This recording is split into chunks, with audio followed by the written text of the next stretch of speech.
ये कहानी तब की है जब इंडिया टेक्नोलॉजिकल इश्यूज को फेस कर रहा था ताकि वो अपने कंट्री को पावर में ला सके।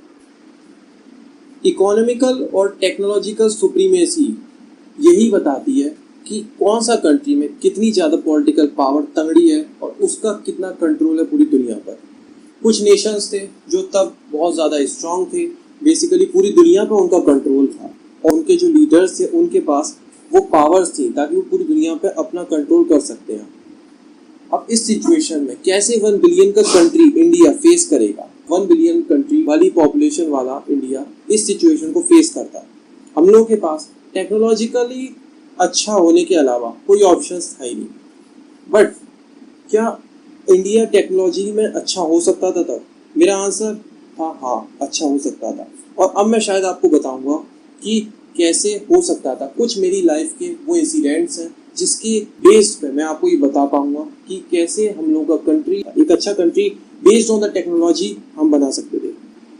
जब मैं सबसे पहले मिला, मेरी जो बुक बनी उस ऑथर से जिसने मुझसे पूछा कि आप अपनी लाइफ के कुछ इंसिडेंट्स के बारे में मुझे बताइए, नरेट करिए, तो मैं कंफ्यूज हो गया कि मैं कौन सी अपनी लाइफ के बारे के वो इंसिडेंट्स के बारे में बताऊं, क्योंकि मेरी लाइफ में बहुत सारे इंसिडेंट थे।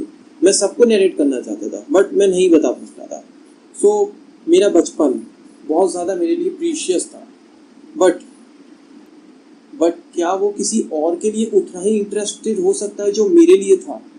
क्या ये चीज़ रीडर्स को ये चीज़ अच्छी लगेगी? मैं सोच रहा था कि कैसे सामने वाला रिएक्ट करेगा मेरी कहानी को सुन के, कैसे सामने वाला रिएक्ट करेगा जब वो मेरे स्कूल डेज के बारे में जानेगा, मेरी जॉब्स के बारे में जानेगा, जो मैंने और जॉब्स करी अपनी लाइफ में ताकि मैं स्कूल की फीस को पे कर सकूँ। And how my decisions become a vegetarian was partially due to my financial constraint as a college student. मैं कन्विंस हुआ और मैंने सोचा कि कैसे मैं वो चीज़ों को बता पाऊँगा जो मैंने अपनी लाइफ में किया था। ऐसा इंसान मुझको बहुत ज़्यादा ज़रमेन फील तक हुआ ताकि मैं उन चीज़ों को यहाँ पर इंक्लूड करूँगा जो एक फ्रस्ट्रेटेड अटेम्प्ट मेरा जो था एक एयर फोर्स पायलट बनने का, और कैसे मैं कलेक्टर ना बन के, जो मेरे पिताजी की विश थी कलेक्टर बनने की, वो ना बन के एक मैं रॉकेट इंजीनियर बना।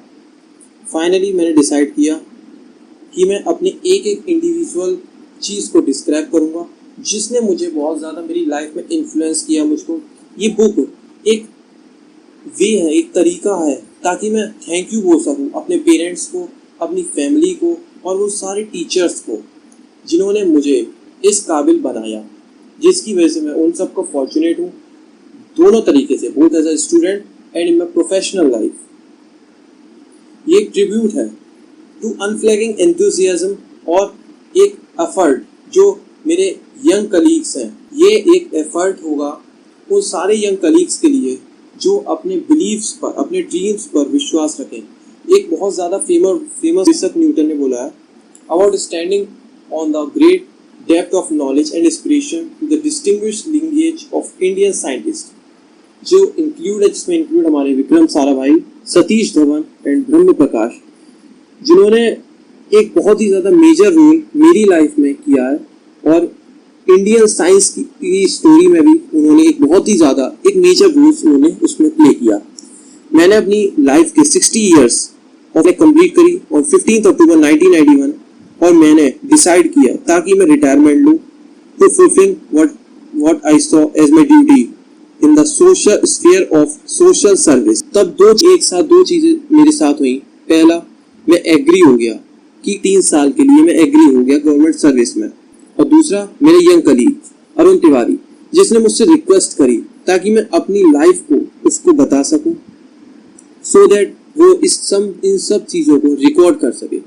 ही वॉज समवन जिसने मुझे मेरी लेबोरेटरी में काम किया मेरे साथ 1982 से, बट उसने 1982 तक मेरे साथ काम किया एज अ लेबोरेटरी, लेकिन मैं उसको 1987 तक जान नहीं पाया सही से। 1987 में मैं उसको जान पाया सही से जब मैं उससे मिलने गया at the intensive coronary care unit of the Nizam institute of medical science Hyderabad में। वो 32 ईयर ओल्ड था and he was fighting valiantly for his life. मैंने उससे पूछा कि क्या वो मुझसे कुछ चाहता है, तो उसने मुझसे बोला कि मुझे आशीर्वाद दीजिए सर, so that जिंदगी बड़ी हो और मैं आपके साथ अपना एक लाइफ का प्रोजेक्ट कर सकूं। उस यंग मैन का डेडिकेशन ने मुझको हिला दिया एंड पूरी रात उसकी रिकवरी के लिए प्रे किया और भगवान ने मेरी उन प्रेयर्स का आंसर भी दिया। तिवारी जो था वो अपने काम पर 1 महीने बाद आने भी लगा। Excellent job in helping to realize the Akash missile airframe from scratch within the short space of 3 years. उसके बाद उसने मेरी स्टोरी को लिखना शुरू किया। ओवर द लास्ट ईयर उसने मेरी कहानी के छोटे छोटे पॉइंट्स को लिया और उनको इस तरीके से अरेंज में किया कि वो मेरी पूरी एक कहानी को एक फ्लुएंटली नरेट कर पाए। He also went throughout my personal library meticulously and selected from among the piece of poetry वो पोइट्रीज जो मैंने पढ़ी थी अपनी ज़िंदगी में, और उसको उन पोइट्रीज को उसने इस कहानी में इंक्लूड भी किया। ये कहानी story is an account. I hope ये सिर्फ मेरे लिए ही नहीं बट ये एक सक्सेस एक मॉडर्न साइंस की भी थी, एक मॉडर्न इंडिया इससे बना, और ये एक कहानी national aspiration end of cooperative Endeavour भी है। हर एक क्रिएचर जो इस प्लेनेट पर है वो भगवान ने बनाया, ये हम सब जानते हैं। उस क्रिएचर का एक अपना काम है। जो भी मैंने अपनी ज़िंदगी में अचीव किया है, इस ज़िंदगी में मैंने जो भी अपनी ज़िंदगी में अचीव किया है, ये उस भगवान की हेल्प से किया है। एक क्रिएचर जो हम लोग की इस अर्थ पर है, बेसिकली वो क्रिएटेड बाय द गॉड, और उसका एक पार्टिकुलर रोल है इस अर्थ पर। व्हाटएवर जो वो अपनी लाइफ में अचीव करता है वो एक ऊपर वाले भगवान की ताकत से अचीव करता है। भगवान हम लोग पर अपनी ग्रेस बनाए रखते हैं और मी, जिसकी वजह से मुझे आउटस्टैंडिंग टीचर्स और कलीग्स मिले। जब मैं ट्रिब्यूट करता हूँ इन फाइन पर्सन्स को, तो मैं उस भगवान का दिया हुआ आशीर्वाद को शो करने की कोशिश करता हूँ इन सब को, ताकि मैं इन लोगों से मिल पाए, ऐसे लोग मुझको मिल पाए। ये जो भी रॉकेट मिसाइल जो भी कुछ हम लोगों ने बनाया, ये सब भगवान की वजह से बना, उन्हीं का काम है ये, और उन्होंने ये काम एक छोटे से इंसान जो कि मेरा नाम कलाम मुझ पर ये बलवाया, ताकि मैं इस सेवरल मास इंडिया को बता सकूं कि अपने ड्रीम्स पर विश्वास रखो और कभी भी अपने आप को नेवर फील स्मॉल और हेल्पलेस। हम लोगों बर्थ हुआ हम किसी न किसी काम के लिए, हम लोग के एफर्ट कभी भी नहीं जाएंगे व्यर्थ अगर हम लोग कंसिस्टेंटली उस चीज़ में अपना गुडनेस देते रहेंगे तो। And our effort should be to giving wings to this fire and fill the world with the glow of its goodness. May God bless you. This is all from A B J Abdul Kalam.